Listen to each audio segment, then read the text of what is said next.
A few years ago, a behavioral psychologist ran a simple experiment. Two men, same looks, same clothes, same setting, approached women at a social event. The only difference, two words. Just two words, one of them said at the very start of the conversation.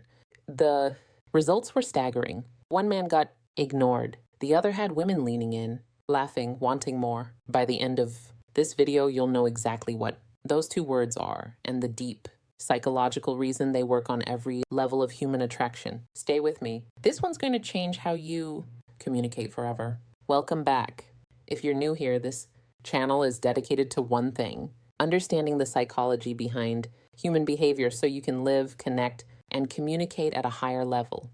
Today, we're diving deep into the science of attraction, not surface level tips or cheap tricks, but the real psychological mechanics of what makes a person irresistibly magnetic in conversation. And it all starts with two words. But before I reveal them, I need you to understand why they work. Because knowing the what without understanding, the why is like having a key with no idea which door it opens. So let's start at the beginning. Let me tell you about Marcus. Marcus was 28 years old, decent looking, had a good job, and by all accounts was a perfectly fine person. But every time he tried to talk to a woman he was attracted to, something went wrong. He'd freeze up. He'd say generic things like, "Hey, how's your night going?"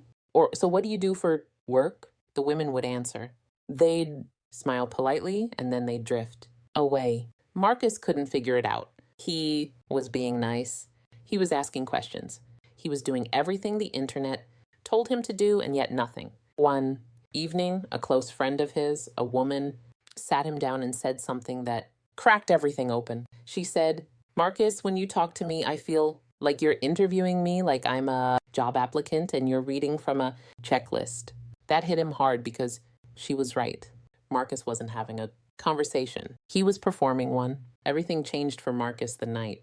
He stopped trying to say the right thing and started saying the real thing. And that shift, it all came down to two words. Here's what most people don't understand about attraction. Attraction is not primarily visual. Yes, looks matter at first glance. Evolutionary. Psychology confirms that. But the sustained feeling of attraction, the kind that makes someone think about you hours after you've left the room, that comes from something else entirely. It comes from how you make someone feel in your presence. And this is where neuroscience becomes fascinating. Researchers at the University of Parma discovered something remarkable. Mirror neurons. These are brain cells that activate not just when we perform an action, but when we observe someone else performing it. In essence, your nervous system mirrors the emotional state of the person in front of you. What does that mean in the context of attraction? It means if you walk into a conversation feeling anxious, uncertain, and outcome dependent, she feels that too. Subconsciously, her nervous system picks it up and suddenly she feels slightly uncomfortable, slightly on edge without knowing exactly why. But here's the flip side. If you walk in grounded, present, and genuinely curious, she feels that too. Her mirror neurons fire. She feels calm, seen, and energized by your presence. This is why charismatic people seem almost magical. They're not saying anything extraordinary. They're simply being in a way that makes others feel extraordinary. Now here's where the two words come in. Psychologist Carl Rogers, one of the founding fathers of humanistic psychology, built his entire career around one idea that humans have a deep, primal need to feel unconditionally understood, not judged, not evaluated, just understood. Rogers called this empathic resonance, and he found that the people who could deliver this feeling even briefly were viewed as deeply attractive, trustworthy, and compelling, not just romantically in every area of human connection. So what are the two words? The two words are you seem now, before you think. That's it. Let me explain exactly why these two words work on a psychological level that most people will never consciously understand. The phrase "you seem" does three powerful things simultaneously. Number one, it signals observation. When you say "you seem," you're communicating that you've been paying attention to her specifically, not to your phone, not to the room, not to your own anxiety, to her. In a world where everyone is distracted, being truly observed feels rare. It feels intimate. It immediately sets you apart. Number two, it invites curiosity without pressure. "You seem" is not a statement. It's not you're adventurous. That would feel presumptuous. Instead, you seem as a soft observation, an invitation. It implies I'm noticing something about you and I'm curious if I'm right. That uncertainty is magnetic. It opens a conversational door rather than closing one. Number three, it activates the need for self-disclosure. Here's a fascinating fact from social psychology. Harvard researchers in 2012 found that talking about ourselves activates the same reward centers in the brain as food and money. We are wired to enjoy self-disclosure. When you say you seem like someone who doesn't settle for average, she's immediately compelled to respond to confirm, deny, or elaborate. Either way, she's now emotionally engaged in the conversation. The connection has begun. But here's the critical piece people miss. The two words only work when they're followed by something specific and observant, not generic flattery. Don't say, you seem really pretty. That's not an observation. It's a compliment she's heard 1,000 times. Instead, say things like, you seem like the kind of person who laughs at your own jokes before you finish telling them. You seem like someone who's seen more of the world than most people in this room.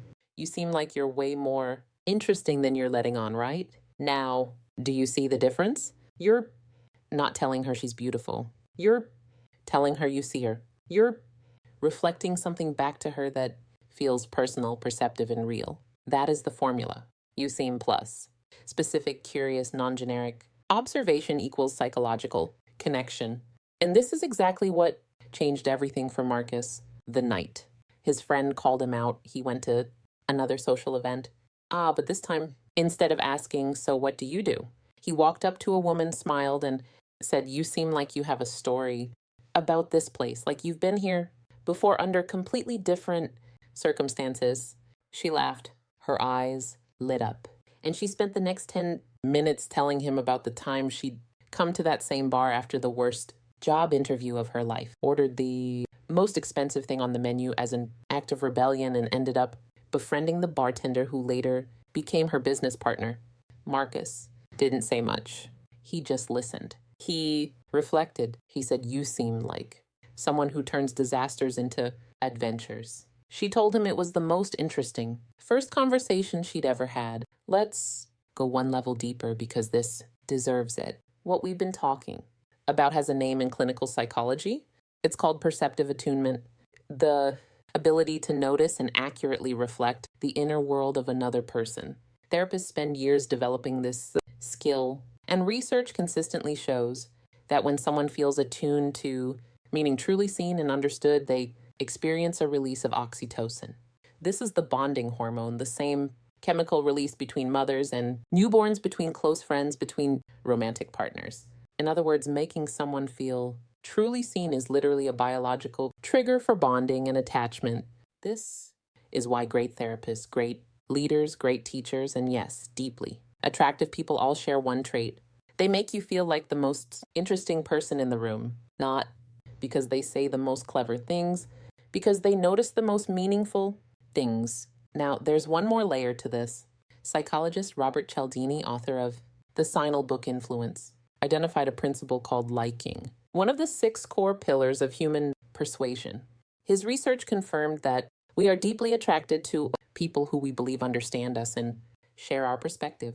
You seem short circuits the usual trust building timeline because it immediately positions you as someone who is perceptive, empathetic, and different. 3 qualities that are profoundly rare and therefore profoundly attractive. Now, a quick word of caution, because this technique can fall flat if you make these mistakes. Mistake 1, using it as a script. If you seem becomes a rehearsed line you drop. On autopilot, she'll feel it. Remember, mirror neurons. She sensed the inauthenticity. Use this as a mindset shift. Train yourself to be genuinely curious about the people you meet. The words will follow naturally. Mistake 2, making it about looks. You seem beautiful is not an observation, it's a compliment. Save compliments. What you want is to reflect her character, her energy, her vibe. That's what creates real connection. Mistake 3, not listening to her response. The goal of you seem is to open a door. Once she walks through it, your job is to listen deeply. Don't be thinking about what you'll say next. Be genuinely present. That presence is what attraction is actually built on. Let me leave you with this. Most people go through life waiting to be noticed, waiting for someone to truly see them. The person who does the seeing, who walks into a room and makes others feel understood, observed, and valued, that person is magnetic. Not because of what they look like or what they have, but because of how they show up. 2 words, you seem, but behind those 2 words is a philosophy. Be genuinely curious about people. Pay attention. Notice things. Reflect what you see. Do that consistently, and you won't just attract women. You'll attract deeper friendships, better professional relationships, and a richer experience of being alive. Marcus found that out, and now you know it too. If this video gave you something valuable, hit the like button. It genuinely helps this channel reach people who need it. Subscribe if you want more psychology content that actually changes how you see the world, and drop in the comments what's the most interesting observation you could make about someone you know. I'll see you in the next one.